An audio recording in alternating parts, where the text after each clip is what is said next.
नमस्कार दोस्तों आज का जो वीडियो है वो राजू श्रीवास्तव कॉमेडियन हैं, उनकी एक बात से मैं शुरू करूंगा।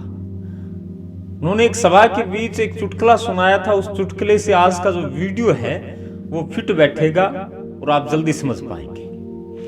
दोस्तों, उन्होंने कहा था कि एक बार लालू प्रसाद यादव से पत्रकारों ने पूछा कि आप वर्तमान में देश में चल रही जनसंख्या वृद्धि पर गौर नहीं कर रहे क्योंकि आपके 12-12 बच्चे हैं। तो लालू प्रसाद यादव ने कहा कि जिस समय मैं विपक्ष में था और सत्ता पक्ष में गांधी परिवार था और इंदिरा गांधी ने कहा था कि बच्चे दो ही अच्छे। तो देखिए, विपक्ष में होने के बाद मेरा धर्म बनता है कि मैं सत्ता पक्ष का विरोध करूं, उनकी बातों का विरोध करूं। तो इसीलिए मेरे 12 बच्चे हैं। दोस्तों, आप जल्दी समझ पाएंगे, इसलिए मैंने इस बात को दोहराया है।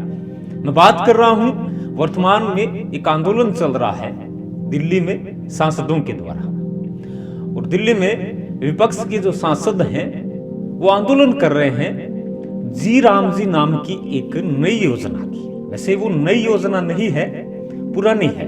मनरेगा का मैं जिक्र कर रहा हूं। वही मनरेगा जो इस देश में हमेशा से चलती आई है, जिसका जिक्र बड़े लेवल पर, बड़े पैमाने पर होता आया है, जिससे 100 दिन की गारंटी योजना का आह्वान उस समय की सरकार ने किया था और धरातल पर वो चलती रही। धीरे धीरे इसमें भ्रष्टाचार होता रहा और वर्तमान में केंद्र सरकार जो भाजपा की है, उन्होंने इस योजना का नाम बदल दिया है और इसमें फेरबदल किए हैं। फेरबदल कैसे है? फेरबदल है पहला तो नाम का। पहले तो ये महात्मा गांधी के नाम से थी और अब जी राम जी के नाम से इस योजना का आह्वान है, वो बिल है, वो पेश होने वाला है और इसका विरोध है विपक्ष वो कर रहा है। अब देखिए, इसमें चूरू के विधायक राहुल कसवा भी मौजूद है, शामिल है, और वो एक फेसबुक पोस्ट के माध्यम से इस योजना के जो दुखदायी परिणाम हैं उनको गिना रहे हैं। लेकिन मैं उन लोगों के साथ पूछना चाह रहा हूं जिन्होंने राहुल कसवा से सवाल किए हैं कि विपक्ष में हैं तो क्या हुआ? किसी योजना के नाम से आप इस तरीके से शामिल हो जाएंगे, हमने कभी विश्वास नहीं किया था। जिस राम जी के नारों के साथ राहुल कसवा स्टेज पर चढ़ा करते थे जब वो बीजेपी में थे, तो आज उनको क्या हुआ कि जी राम जी से उन्हें दिक्कत होने लगी। जी हाँ दोस्तों, ये बात मैं नहीं कह रहा, उनके ही समर्थक कह रहे हैं। राहुल कसवा का कहना है कि ये योजना जो अब लागू होने वाली है, जिस योजना को 70 साल हो गए, उस योजना को पलटकर केंद्र सरकार ने जो परिवर्तन किए हैं, इसके दुखदायी परिणाम आम जनता को भुगतने पड़ेंगे। दुखदायी परिणाम राहुल कसवा बता रहे हैं कि जो 60-40 का रेशियो रखा है, 60% तो केंद्र सरकार देगी और 40 राज्य है, तो जो ये 60-40 का रेशियो राजस्थान में रखा गया है, इससे दिक्कतें ये आएगी कि जो बजट है वो बजट लोगों को मिल नहीं पाएगा। तो मैं राहुल कसवा से उन लोगों के साथ ही पूछना चाहता हूं, क्या पहले चल रही नरेगा का बजट, पूर्ण बजट, क्या आम जनता तक पहुंच रहा है? क्या आपने कभी धरातलीय रिपोर्ट नहीं देखी, या आप अपने ऑफिस में बैठे बैठे ही फेसबुक पोस्ट करते हैं? ये सवाल मैं नहीं, आम जनता कर रही है और सवाल वाजिब है। जिस योजना के 100 दिन थे, उस योजना के 25 दिन बढ़ा दिए गए हैं। योजना का नाम जी राम जी कर दिया गया है, तो इसमें दिक्कत क्या है? भाई, महात्मा गांधी के नाम से थी तो काफी दिनों तक वो चली है। अब जी राम जी के नाम से दिन बढ़ोतरी के साथ ये चलेगी तो आम जनता को तो फायदा होने वाला है। दूसरी बात, घोटाला और भ्रष्टाचार मनरेगा में जितना हुआ है, शायद ही कहीं हुआ होगा।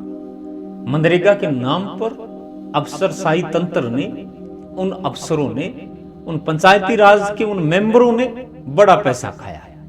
अरे लोगों ने कोठियां तक खड़ी कर ली, गाड़ियां तक खरीद ली, जमीनें तक खरीद ली, और आम जनता को क्या मिला? ठेंगा, जो ठेंगा हर कोई नेता दिखाता है। मनरेगा का पैसा सीधा आने लगा, जिससे थोड़ा फायदा तो हुआ है, लेकिन नुकसान यह है कि घर बैठे भी हाजिरियां लग रही है। क्या राहुल कसवा ने कभी धरातलीय रिपोर्ट नहीं देखी? रिपोर्ट उठाइए, जांच का विषय है, जांच करवाइए, पता चलेगा आपको। घर बैठे एक एक साल में लोगों ने 84 हजार रुपए खाते में डलवाए हैं नरेगा के नाम पर। मैं बात कह रहा हूं, इस बात को सुनकर जो राजस्थान का पंचायती राज तंत्र है, जो अफसरशाही तंत्र है, वो हिल सकता है, लेकिन ओरिजिनलिटी में बात कर रहा हूं। अरे किस नरेगा की आप बात कर रहे हैं? किस नरेगा में घोटाले की आप बात कर रहे हैं? भ्रष्टाचार से लिप्त रही है मनरेगा, और वर्तमान में भी है। अरे हाल तो ये है कि यदि आपके पक्ष का कोई है तो उसकी हाजिरी घर बैठे आप लगा सकते हैं, और यदि आपके एंटी पार्टी के कोई लोग हैं तो उनको दिन में 2-2 बार हाजिरी लगवानी पड़ेगी उस स्थान पर जाकर। अरे घर बैठे लोगों के 84 हजार रुपए खाते में आए हैं, और जो जाते हैं हाजिरी लगवाते हैं उनको जो पेमेंट आना था वो अभी तक नहीं आया, बाकी पड़ा है। अरे कुछ एक हफ्तों के जो पेमेंट है वो आज तक बाकी पड़े हैं। 125 दिन बढ़ाने से आपको दिक्कत हुई है, नाम से दिक्कत हुई है, तो राहुल कसवा साहब आपने ये मुद्दा क्यों नहीं उठाया कि जो घोटाला, जो भ्रष्टाचार, जो करप्शन राजस्थान में वर्तमान में धरातल पर चल रहा है, उस पर आपने कभी आवाज क्यों नहीं उठाई? ये तो बहुत बड़ा मुद्दा था। मनरेगा जिसको आप एक लेवल, बड़े लेवल की बात को लेकर आंदोलन कर रहे हैं, उस मनरेगा की धरातलीय रिपोर्ट को आपने कभी क्यों नहीं देखा? सवाल तो हम करेंगे, क्योंकि हम जनता है, हम वोटर हैं, और वोट हम देते हैं एक उम्मीद के साथ कि हमारा नेता हमारी बात सुनेगा। जिस योजना का आप विरोध कर रहे हैं, उसी योजना में करोड़ों का घोटाला गबन हुआ है, आज भी चल रहा है। अरे कौन से जोड़ पायतन का निर्माण नरेगा के द्वारा हुआ है? जो गांवों के अंदर, ग्रामीण क्षेत्रों के अंदर मनरेगा चल रही है, उसके कोई परिणाम आपको दिखाई दिए? जिस हिसाब से इन 10-12 सालों में मनरेगा चली है, उस हिसाब से तो हर गांव में 10-10, 12-12 जोहड़ हैं वो बन जाने चाहिए थे, क्योंकि हर किसी की 100-100, 90-90 हाजिरियां हैं वो हो चुकी है। तो फिर नरेगा चल कहां रही है? ये हाजिरियां कैसे लग रही है? जेसीबी से बुलवाकर मिट्टी को खुदवा देना और उसे नाप कर पंचायत समिति में दर्ज करवाकर पास करवा लेना। वहां जाने वाले उन मेंबर से, उन कर्मचारियों से 100-100, 200-200 रुपया आप इकट्ठा कर लेते हैं मेट के द्वारा, और वही 200 रुपए 3-4 जगह खर्चते हैं। नेट के पास तो शायद 50-60 रुपए बचते होंगे प्रत्येक मेंबर के। आगे तक जाता है ये मामला, खोदना नहीं चाहता इस मामले को, मैं गहराई तक खोदना नहीं चाहता, क्योंकि आप ही साथ देने से इनकार कर देंगे। राहुल कसवा साहब कभी धरातल पर आइए, मनरेगा को गहराई से जानिए, तब आपको पता चलेगा कि मनरेगा में कितना बड़ा करप्शन है।